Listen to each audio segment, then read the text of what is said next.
जय सिया राम। सभी भक्तजनों को मेरा नमस्कार। आज हम प्रभु श्री राम के चरणों में प्रणाम करते हुए माँ सबरी और प्रभु श्री राम के मध्य भक्ति के उस अटूट बंधन की कथा प्रारंभ करते हैं, जिसमें माता सबरी की भक्ति से विवश होकर प्रभु श्री राम उन्हें दर्शन दिए बिना रह न सके। दंडकारण्य के जंगल में पंपा सरोवर के पास एक बहुत ही सीधी सादी सी कुटिया में शबरी नामक एक बूढ़ी औरत रहती थी। शबरी कोई बड़ी साध्वी या ज्ञानी नहीं थी, वह एक भीलनी थी जिसे समाज में नीचा समझा जाता था। उसके पास न तो धन दौलत थी, न कोई राजसी सामान। उसके पास था तो बस एक पवित्र हृदय और अपने गुरु मंगत ऋषि के वचनों पर अटूट विश्वास।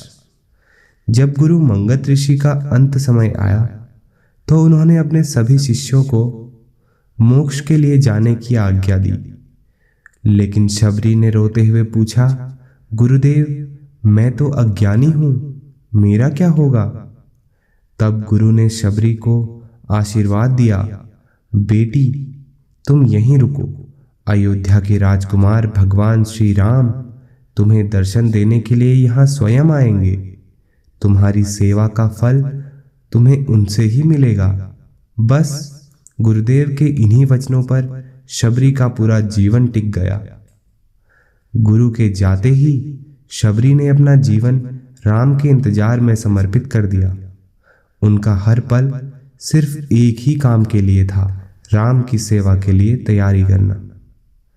वह रोजाना सूर्योदय से पहले उठती थीं और उस जंगल के कच्चे रास्ते को साफ करती थीं जिस पर राम को आना था, यह सोचकर कि मेरे प्रभु के कोमल चरणों को जरा भी कष्ट नहीं होना चाहिए। वह रोज नदी से शीतल जल लाती थी और कुटिया को फूल पत्तों से सजाकर रखती थी। जंगल के अन्य लोग शबरी पर हंसते थे, पगली राजकुमार भला इस गरीब की झोपड़ी में क्यों आएंगे?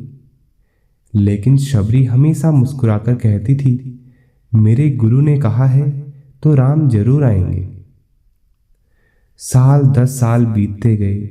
शबरी की आंखें कमजोर हो गई, कमर झुक गई, लेकिन उनका विश्वास और प्रेम कभी कम नहीं हुआ। शबरी को लगा कि राम के आने का समय बहुत नजदीक है, तो उन्हें एक चिंता सताने लगी, मैं अपने प्रभु को भेंट में क्या दूं? मेरे पास तो कुछ भी नहीं है। उन्होंने तय किया कि वे उन्हें जंगल के सबसे मीठे बेर खिलाएंगी, लेकिन शबरी के मन में डर था कि कहीं कोई खट्टा बेर राम के मुंह में न चला जाए और उनका स्वाद खराब ना हो जाए। अपने इसी गहरे प्रेम के कारण शबरी ने एक अनूठा फैसला किया।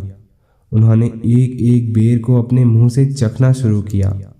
जो बेर मीठा निकलता था वह उसे राम के लिए कहकर अलग टोकरी में रख देती थी।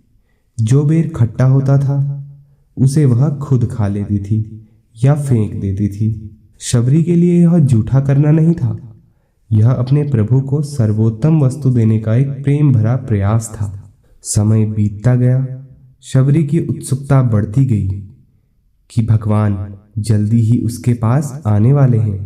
पर वो कहावत है ना कि कौन कहता है भगवान आते नहीं, तुम शबरी के जैसे बुलाते नहीं। आखिर शबरी की भक्ति रंग लाई और वह शुभ दिन आ ही गया। माता सीता की खोज करते हुए भगवान राम और लक्ष्मण शबरी की कुटिया में पहुंचे।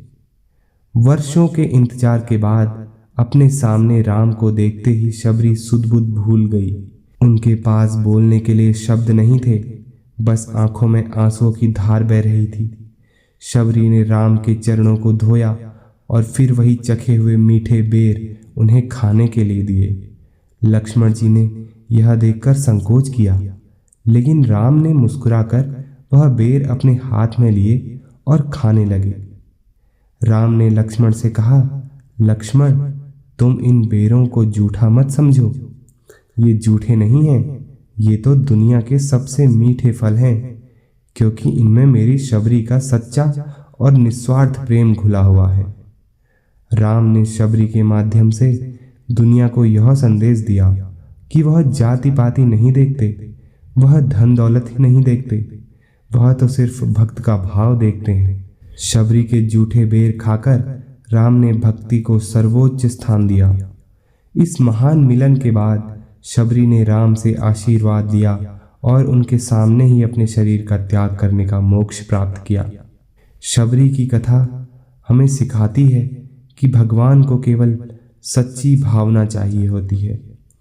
यदि हमारा मन शुद्ध हो तो हमारे द्वारा दिया गया साधारण फल भी उन्हें सबसे प्रिय होता है।